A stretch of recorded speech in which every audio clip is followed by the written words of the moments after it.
Fatima is running for state assembly in California's 64th district. She's an environmental and educational advocate. She has been endorsed in her race by Senator Bernie Sanders. So in California, you have a supermajority, Fatima. What's going on in your district right now? Oh my gosh, so much. A lot of the similar issues as Christine talked about, but it's exactly that. Like, I mean, as a state, we have the most wealth, which is good if you're using it right, but it's unfortunately in the hands of the many billionaires we have, in the hands of corporations. And we see what's happening during COVID is that we see folks losing their jobs and losing homes while, these corporations and billionaires are getting richer. So it's a completely rigged system, and the wealth is definitely not distributed in the right way. We have one of the lowest funded school districts here as well in LAUSD, and as a teacher, I saw that firsthand. I saw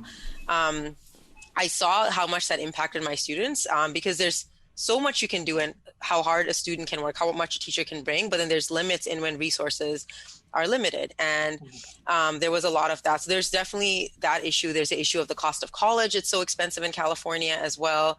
My son has autism, and just like our state funded pre-K is really not funded well at all. There's also like a lot of, drilling that's happening in our state, a lot of fracking. Yeah. And it is similarly to what you just talked about. There are great environmental bills, like a buffer zone bill that was blocked by Democrats. We have no excuse here to not pass these bills. We supposedly have a Democratic supermajority in both houses and a Democratic governor, but there is this overdependence on oil because of the money in politics. So that's a huge issue as well. I mean, we also have the largest homeless crisis in the entire country, which, if any state could solve it, it should be us, because we have the means to do so, but we're choosing to, again, the same story, put our funding in the wrong places. So those are some of the issues here as well. And yeah, that are really urgent to solve. I mean, people's lives are on the line. What is your race looking like right now? Who are you running against? Yeah, so I'm running as a Democrat against Mike Gibson, who's also an incumbent Democrat. And because it's a top two. I'm sorry, just to make it clear, in California they have this thing called the jungle primaries. Yes, so you can have a runoff between two Democrats at the top. Yes, not always a Republican or a Democrat. Yes, exactly. Yes, and our district has historically went blue, but to me, he has actually voted in line or worse than some of the Democrats. And it's why he got a 22% on his Sierra Club report card this year. He did even worse the years before that. He's the second biggest acceptor of corporate money, so his policies are, directly impacted by that. And, there was a bill up there where we could have ended qualified immunity. And, Black Lives Matter had to do an action against him because he was stalling this bill. He had a last minute, yes vote, and the speaker didn't bring it on the floor, conveniently. And this could have really changed the way we did things in our state. In the span of my campaign in 2 or 3 months, we had 3 Black boys get shot, in our community. With no, evidence released, with no really investigations happening. And yes, I'm running against a Democrat, but honestly, I wouldn't be running for this seat as a first-time candidate if my assembly member was doing a good job. And with what I've seen my students going through and my community going through, like one of these shootings was 10 minutes from my own home. I have a son, and so this is personal to me as well. It's not right. It's really not right. And he's been there 6+ years, and it's just, he's clearly, his record shows it. And, funny enough, I'll bring this up today. He released a mailer attacking me, saying that apparently I'm lying about his record, when everything, by the way, Nomi, is cited. It's all, Assembly Member Christine, how your votes are public. I can't make anything up. Your funding is public. It's what you report. I can't make anything up. And we've done nothing of the sort. We run an honest campaign, but he's obviously threatened by the Bernie Sanders endorsement, by the amount we've been able to fundraise. And I don't know, my husband was like, this is good. I'm like, yeah. But it's definitely good. Yeah, he's defensive. If he's sitting there saying his response, I just saw the front of that mailer, is like, right. She's lying. Like, that's it? Right. It's right there. Why is lying about Gibson's record? And then that's it. And so... Yeah, and I'm bankrolled by special interests. I'm apparently bankrolled by special interests. I love that. I love the new. Well, there's also a racial component to that, which is like, let's call that out as we see it. But that's their jam. You have one of these moderates that is holding up stuff that they've invested in, even with a supermajority. So tell us right now, like, what are you planning on doing the next 11 days until election, and how can folks, I mean, for both of you, I'd love for you to just like give us a path forward, what's in the final minutes. Mm-hmm. Yeah, so I never thank you, first of all, for having me on the show in the beginning. So I just thank you for having me as well. Sorry, I forgot that. But it's such an honor to be here. Yes, I do have a moderate who's doing that, who is, by the way, raised about I forgot to mention this. California politics is very expensive and our districts are big. So we have about like 270,000+ registered voters. And, my goal was to raise like about 600,000, which is actually really low. He's raised almost $1.5 million. So I want folks to understand that.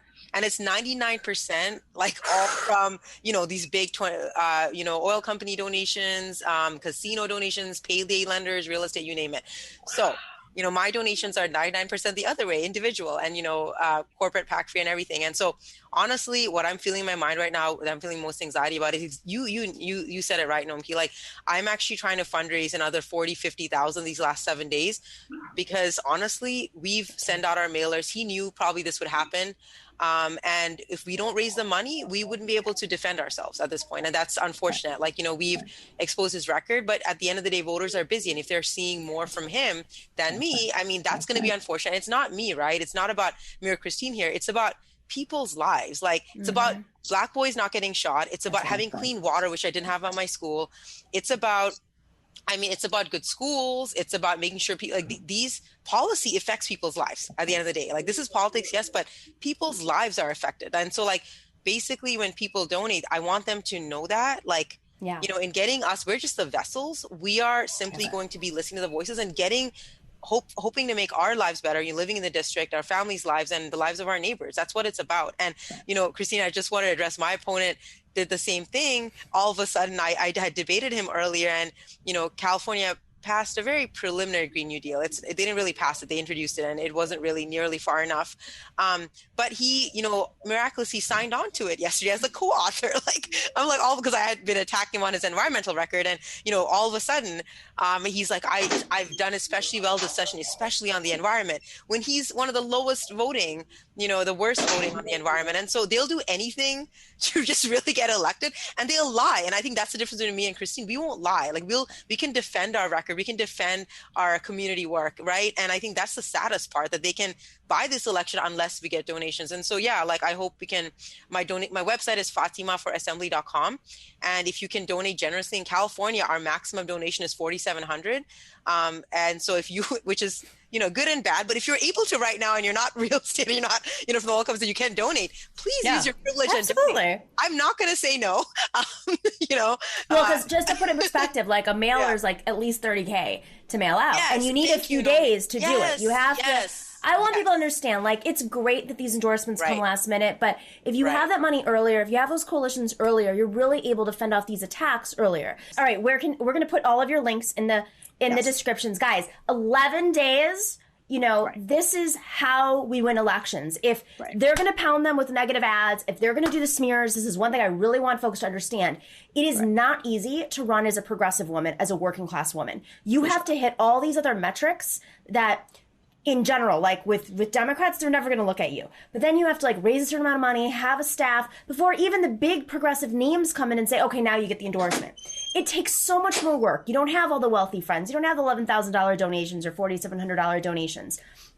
And then, you just get enough money, and if you could just take it through the end. So that's what matters. This is when it can really make a difference. So if you have extra funds, please, please, please, support candidates like Fatima and Christine, and we'll be highlighting many more in the coming weeks, or in the coming 11 days, I should say, and making sure that we have strong progressive voices in both California and New York, who are going to be, if we look to California and New York for leadership, because they do have the majority, we need progressive voices there so they can actually push it. And then as these states go, you can do it more in other states. Thanks for watching and listening to The Nomiki Show. But remember to click like and subscribe on YouTube, and please share on social media. If you're not already a patron, please join us for as low as $5 a month on patreon.com/The Nomiki Show for early and special content. That investment makes a huge difference. We are not corporate media raking in the dough. It's really you guys that are keeping us going. So please consider being a patron. And to our current patrons, thank you so much. We are incredibly grateful to you. We also now have swag. So check us out on the nomikishow.com to get your mugs, your totes, and your stickers.